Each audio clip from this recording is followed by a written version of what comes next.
Republicans dead.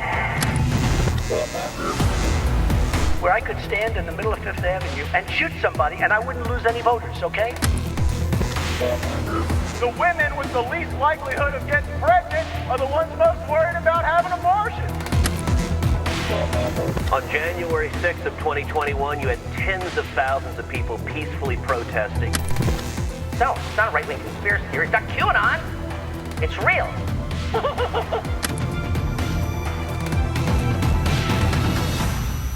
Hey, folks, welcome back to the Enemies List podcast. I'm your host, as always, Rick Wilson. I'm joined today by my friend Adam Frisch, Colorado man, which is like a Florida man, only slightly less involving dangerous reptiles, not counting Lauren Boebert.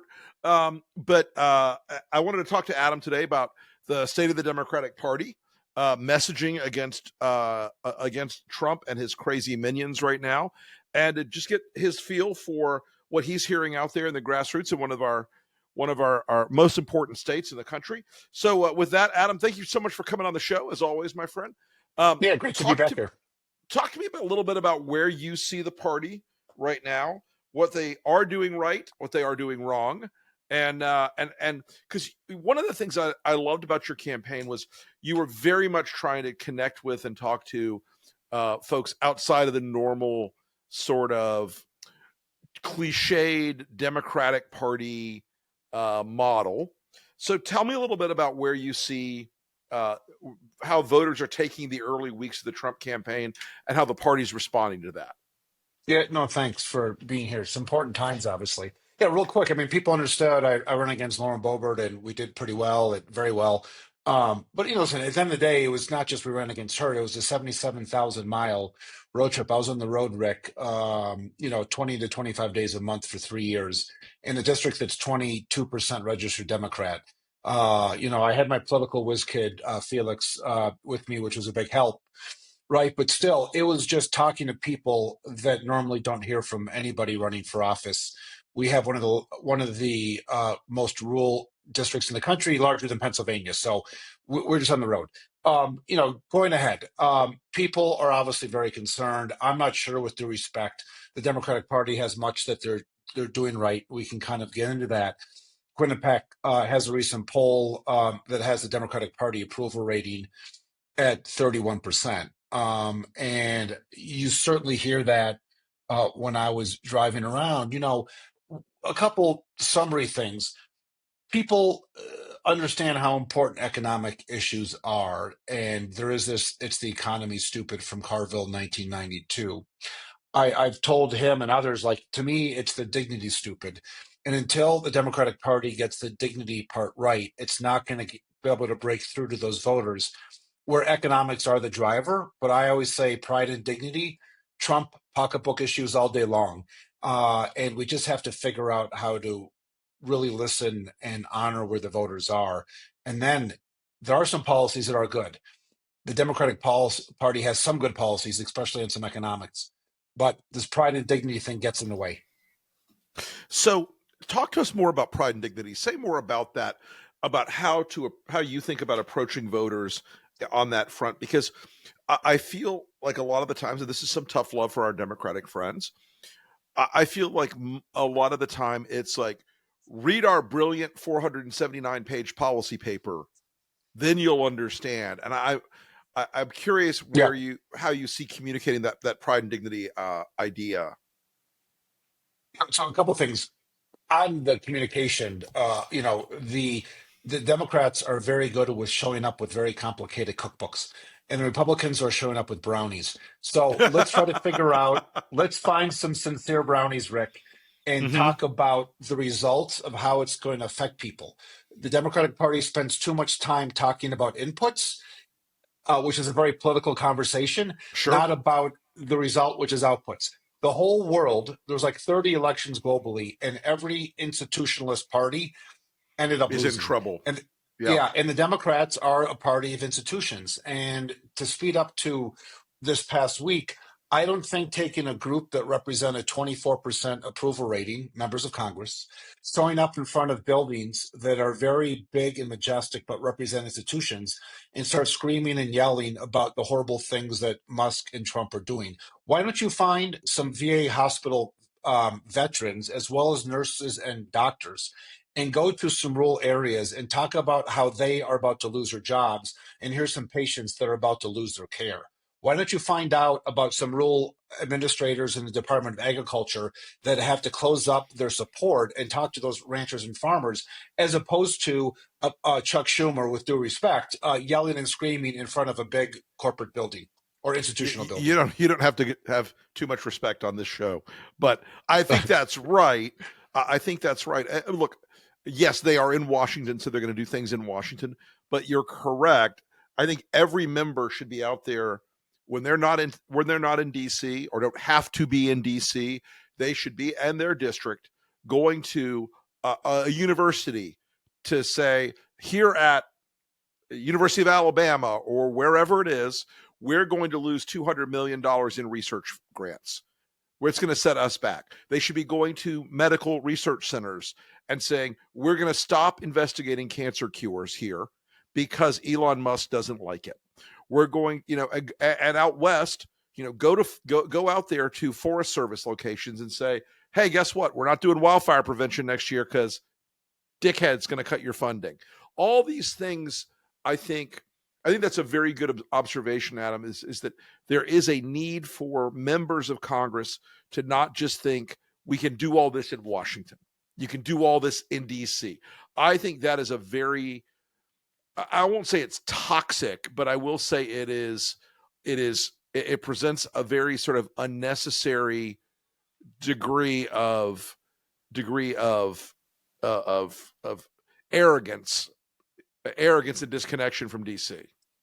And it goes back to, you asked about this, I hear this a lot, Rick, and it's, why do they keep on voting against their interests?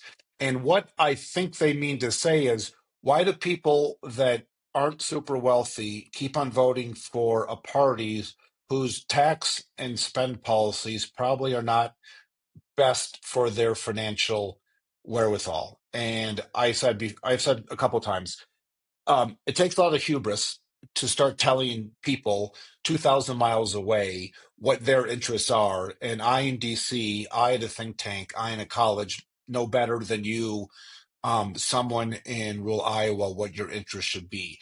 And they think it's all financial. And that's why I go back to this. The pride and dignity part is the Democratic Party. We've become a little bit of the tisk party, or the shame on you party, which is, Rick, you should not be driving that car. Rick, you should not be eating that type of food. Rick, you should really not be working in that type of industry.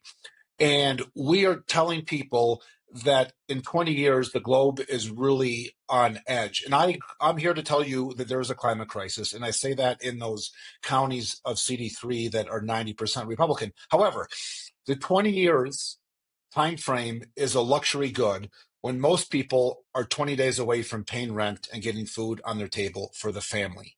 And that is just a perfect example of a disconnect of where we are, of the issues that we are trying to focus on.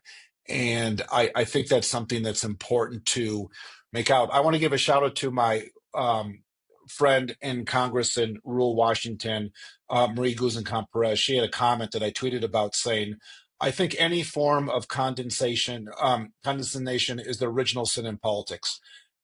And the Democrats have been committing a lot of original sin, especially outside the urban areas, in the past 20, 30 years. And we need to figure out how to be better listeners instead of better preachers. Better listeners instead of better preachers is a great line. It's a great line. And it is one of those things, I think, that really there was a large disconnect after Bill Clinton with, I think, a lot of Democrats. They saw his ability to connect with those rural voters, those lower income white voters that nobody else really had the same, quite had the same vibe on that. Barack Obama was a different case study. He was there was a celebrity feel about Obama.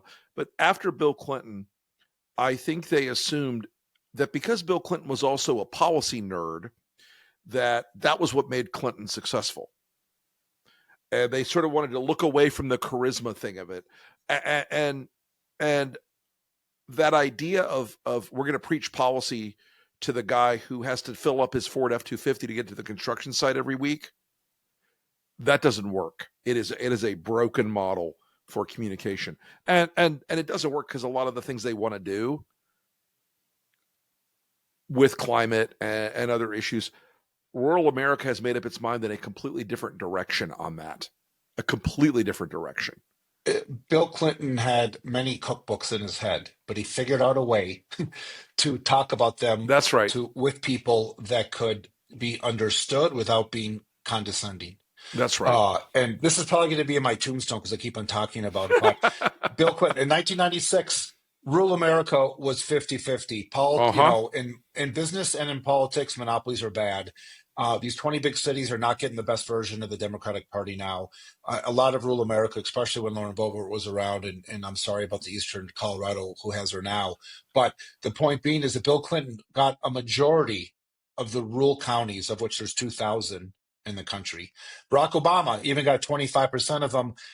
President Biden, 10%. I think Vice President Harris ended up winning about 8% of the rural counties. About 8%, yeah. My comment, we have a party that is 20 big cities, Aspen and Martha's Vineyard, and there's not much else left of the Democratic Party now.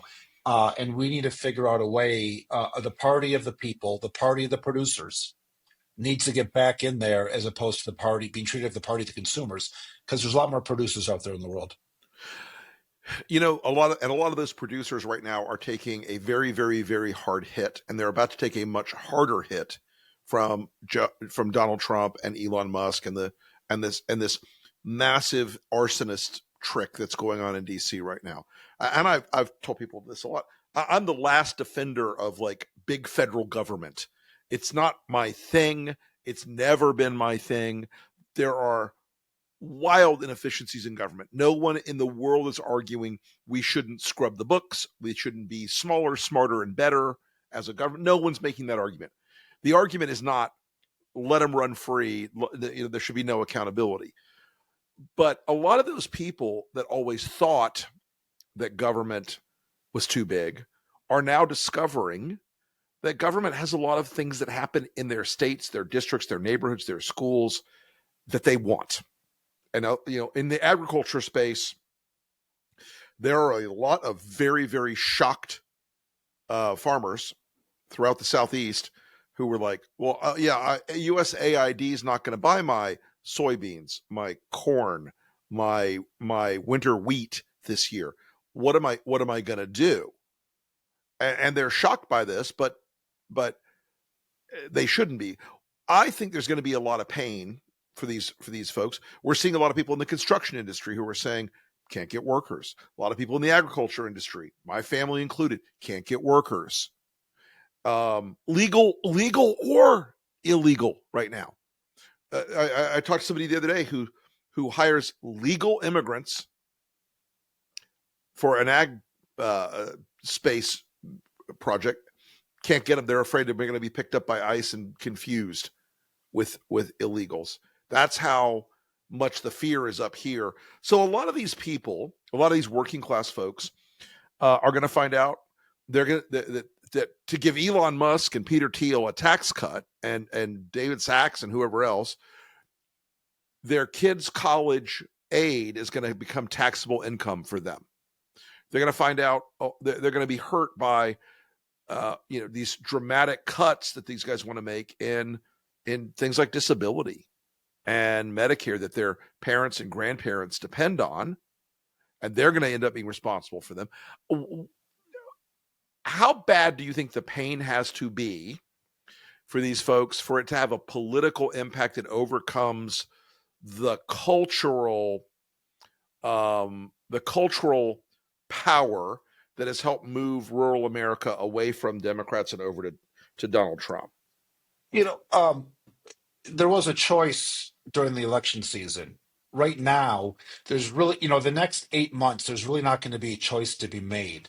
So the reason Trump folded like a cheap suit to Canada and Mexico right. with the tariffs, and I spent a dozen years in international finance and interest rate stuff. That's a little right. conversation, but I'll just tell you that he realized what inflationary processes were coming down. Now, he just threw another 25% on steel and aluminum, which there are very, very few things that people are not directly or indirectly affected Sure. by steel and aluminum in the next. So we'll have to see what he actually tries to do.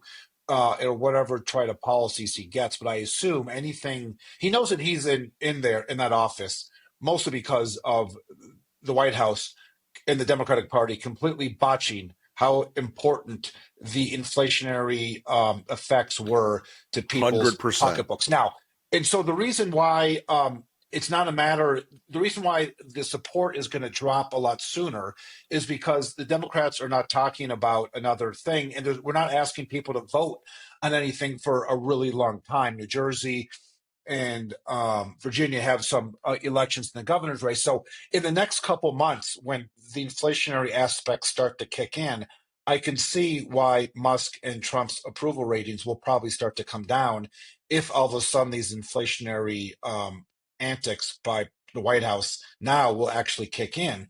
And so it's just how the Democratic Party figures out a way to talk about it or stay out of the way or not swing at every pitch, as Hakeem Jeffries has talked about, which is a smart thing to do. So I do think you could actually see a lot of support drop again, because it's not like someone has to go out in the next 2 months and pull a lever for a Democrat. They just have to be upset about what the current House, White House occupant is doing to America. You know, I tell people that by the fall of this year, there will be some minds on both the Democratic side and the Republican side that realign on how we look at Washington and realign on how we look at governing. My bet is that we are going to see a backlash in the states, and I know the backlash is building. I know someone who told me today that a university president in a state that I'm not going to identify reached out to their congressman, and they're the largest employer in that congressman's district by an order of magnitude. And they said, we're going to lose this vast amount of money. And his response was basically, okay, fuck off. No, not going to help you. Sorry. I can't go against Trump in public. I can't oppose Trump in public. I suspect by the time elections start to come in a little closer, that group is going to get a lot more nervous about articulating. They're going to realize that the scope of these cuts are so profound that I think their districts are going to be in a little more danger than they might be otherwise. And I think Democrats, as we get closer to it, some of this shock and awe will have faded by then. And I think they may try to find their feet a little more effectively than they have so far.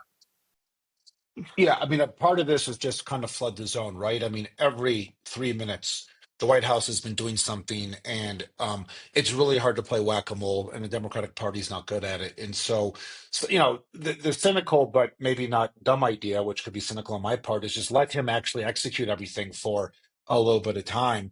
But there's serious concerns, as you talked about. I mean, the judicial system seems to be the last bulwark here. I'm not a constitutional scholar, Rick, but the founding fathers did understand that there could be a president that goes haywire, and that's why we have this impeachment clause. I'm pretty sure they didn't expect the entire legislative branch to completely abdicate and fold. And that's what we're seeing right now.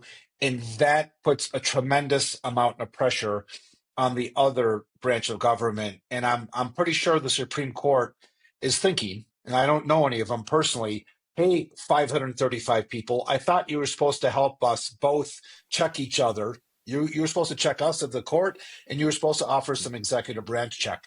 And the Republicans have just completely folded across it. The co-equal branch thing is not working out very well for the GOP now. I appreciate one taking on 530. One unified voice is better than 535 voices sometimes. And you see Chuck Grassley, to your point, he did push back against Trump publicly that his potash farmers are going to pay a price when we stop some of the U.S. aid that needs to happen. And it's a tremendous amount of soft power. unfortunately, the few Republicans that did understand soft power over the past 20 years, like Secretary Rubio, even a couple of months ago talked about it, just folded. But having said that, to the Democrats' fault, you have USAID, international development. 85% of what they do is really important stuff. 10% is probably a little bit iffy. However, 1% of that stuff has gotten woke out of control, identity politics in the worst way at foreign aid. And there's an apparatus of media and people that can find a very small rounding number of problems and turn it into the entire story. And I imagine when they go to the Department of Education and the Department of Labor and other departments, they're going to find well-meaning people, but there's a very small percentage of some really stuff that we're all scratching our head that might have started off as an Onion satirical Saturday Night Live skit headline, which is now going to be 90% of what USA does is this really bad, stupid thing that some young idealistic staffer kind of stuck into a budget. Right. I mean, it is, and right now that is what's happening. It's like they're saying, "Oh, USAID is LGBT, story hour in Chilean villages, where 99% of it is we're working on malaria and cholera and trying to cure, and trying to do PEPFAR throughout Africa, those sort of things." I think that's an area where if Trump does not reverse that, if he does not unwind some of that stuff, I think the consequences for our country are that we're going to be a lot weaker than China and our other competitors in the rest of the world, because they will fill the blank. They will fill in the gap in this space, I think. Yeah, I'm with you on that. The hard part, and I have a special affinity for foreign, relations and support, and especially the soft power of the money that you save and the lives that you save. I would still tell the Democratic Party or all of Washington to spend 98% of your focus on what is going to happen to farmers and ranchers and Social Security recipients and Medicare Absolutely. and Medicaid yeah, recipients. Look, everybody academically hates foreign aid. But I think a lot of the way you talk about foreign aid with AID is American farmers in Kentucky and Tennessee and North Carolina and Georgia and Florida and Alabama and Louisiana and Texas are selling. It's a big market for a lot of these farm communities, and if you're taking that market away, I think you're in a very different and shittier place. Yeah. No, I think you are. And, as I said, Trump not only folded the Canada and Mexico a couple weeks ago in a hurry, there was an effective pushback from Democrats and Republicans with some of the first announcements that he had at the start, and there was a pause on that. And so, there's two things that can go really wrong. Number one is anything that's going to show up in CPI, inflationary numbers. He can only explain and blame prior people besides himself for so long, and that's going to take a couple months to play out. The other thing is if the constituents start to hear about it. But yes, these constituents, when we were the first candidate in the country to ask for President Biden to step down about 4 days after this disastrous debate, my comment was only in politics is stating the obvious so rare. And here, or at least rare publicly. And here you have a Republican member of the House who privately knows that everything the White House is doing is horrible for his constituents and his communities. And at some point, he's going to have a balance, a reckoning between being primaried or being thrown out of office because of the uproar that DC is doing harm to his constituents and his communities. And sadly, some of this stuff is going to take some time to play out. And then we'll just have to see, in the meantime, big picture, how the judiciary pushes back against I think that's right. What the White House is doing. Right.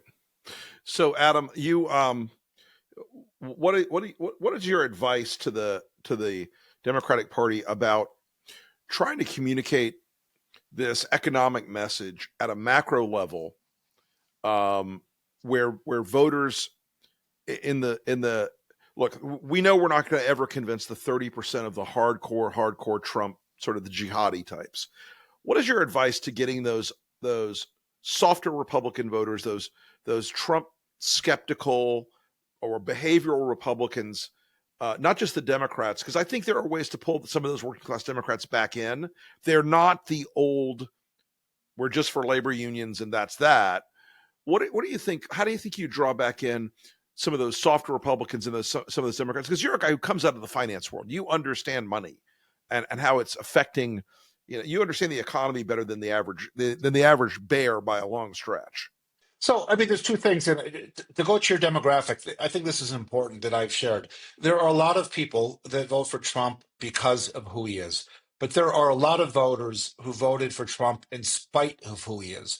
And if we come up with an alternative that is pro-normal, pro-common sense, pro-rational, the people that voted for Trump in spite of who he is, and I don't know what the academic number is, but it's more to get the House back, it's more to get the Senate back, and it's more to win the White House.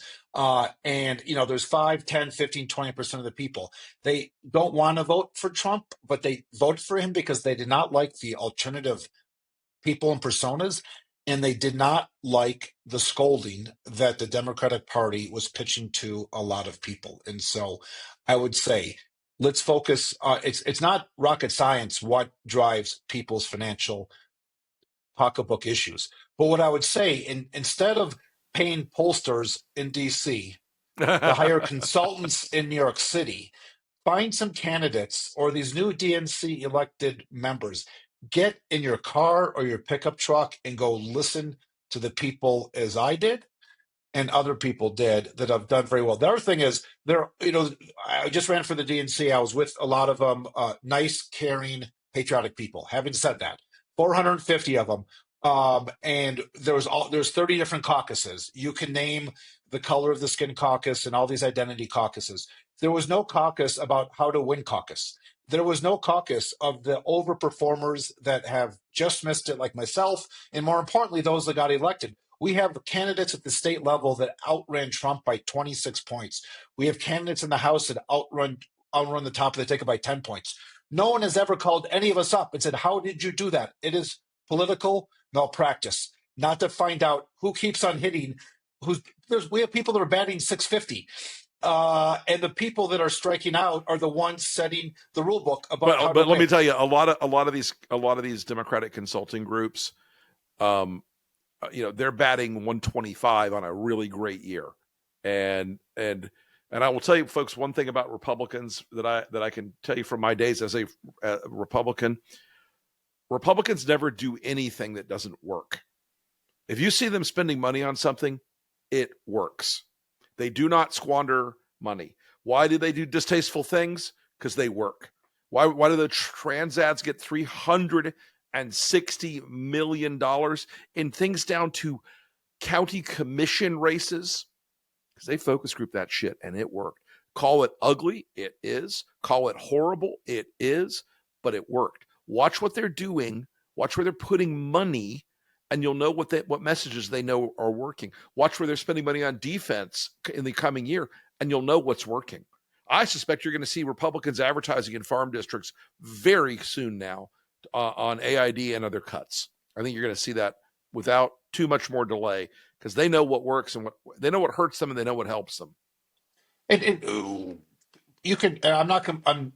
I'm a little naive. I'm not completely naive, Rick. You can still hold on to people's moral values and still 100%. tell a message, right? Because, at the end of the day, Trump won by 1.5 or 1.8 points. 1.2, 1.29, whatever it was. Yeah. You have a House that rarely is smaller than the Senate difference, right? You have 1 or 2, right, versus 5. But that doesn't mean that the overall momentum for the Democratic Party is not in a place that it doesn't need to be fixed. And so just go back to some simple stuff. Listen to the people that have done very, very well.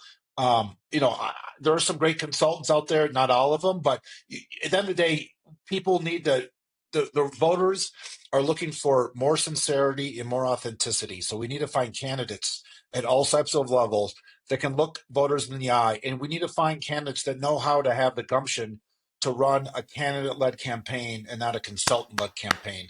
100%. And maybe it's my own personal bias, but I made it very clear, and we had some very good consultants, that this is going to be a candidate-led campaign. I'm the one, it's not just my name on it, blah, blah, blah. It's that I'm the one that's earning the trust in the dirt of 75,000 miles of tires going round and round the world. And we need to find candidate-led campaigns in state legislature and county commissioner levels and at the national level. And that's how we build up a winning brand. And we have to not be afraid to speak obvious. As I said, it's just really hard to get people to speak obvious in politics, at least publicly. It sure is. Well, Adam Frisch, I want to thank you for coming on the enemies list as always. Let's keep in touch. Let us know what your plans are for the future, and we will have you back on the show soon. Yeah, shout out. Thanks very much, Rick. Talk to you soon. Thanks, Bye-bye. man. Hey, everybody. I have to say, I put out a YouTube video on Monday, the 10th, basically outlining the fact that you're not allowed to be surprised if you're a MAGA voter that your life is going to turn to crap. And I know right now that a lot of MAGAs are like, they're so hyped up on Elon being the king of Doge, and they're so hyped up on every utterance that comes out of his pie hole and every tweet that comes out of his stubby little fingers. I want to specifically drill down on one thing of consequence that I think is really important. If you're a federal researcher in the healthcare field or in the science fields, you are not there because you want to indoctrinate people in woke whatever, whether it's climate change or trans issues or whatever. Chances are you're looking at wildlife diversity somewhere. Oh God, diversity, don't say that word. Chances are you're trying to find ways to help farmers increase their crop yields. Chances are you're trying to find a cure for Alzheimer's or cancer or childhood disease. That's what the chances are. You don't make a lot of money. And I've been a federal worker. I've been a city, state, and federal employee at different times in my career. None of those people take those jobs to get rich. Not one. None of them. A lot of people get rich off the work they do. A lot of guys, men and women, go into to do academic research, and commercial companies will say, "Oh, well, this is fantastic stuff. I want to, take a gander at using this for my pharmaceutical company or for my whatever." All those things are fine, but a lot of the time, people don't understand what's happening with the kind of work that goes on in an academic environment or in a research lab. Those things are not there because these people want to get massively rich. They're not there because they live some luxurious lifestyle based on having a big scientific grant. Research sucks. It's expensive. It's hard. Whether it's physics or whether it's ag or whether it's anything, all that stuff is hard. It sucks. It's tough work. No one likes doing it. No one has fun doing it. Well, maybe they like it. It's their thing. But they're not there for glamour or for fame. They're there to help people. Most federal workers that I've ever met, and yes, just like anything else, there are assholes, there are corrupt people, there are weirdos, there are people who are on the grift. I get it, okay? But a lot of people are going to be surprised at who gets fired in these cut drills. They're going to be shocked about the depth of the damage this does to our country. All those Silicon Valley firms that exist out there right now, they are there because of the government. They are there because the government funded academic research and scientific research and engineering research and mathematics research and physics research. All these people that think that this is some cost-free exercise where, every federal bureaucrat just absolutely is a criminal who's there to teach our kids about LGBT communism. Get the fuck out of here.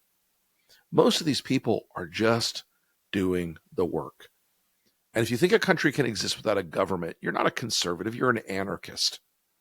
And look, I am not a progressive. I don't believe that government should run the economy. I don't believe that government should control companies and businesses. That's Donald Trump who believes that, y'all. That's Donald Trump who says that sort of thing. So when you process that idea about how the damage is going to hit and the people it's going to hurt, unless you're really thinking hard about the fact that this is going to have a very bad impact on the economy, you're just letting your politics get in the way of reality. And therefore, you're on the enemies list.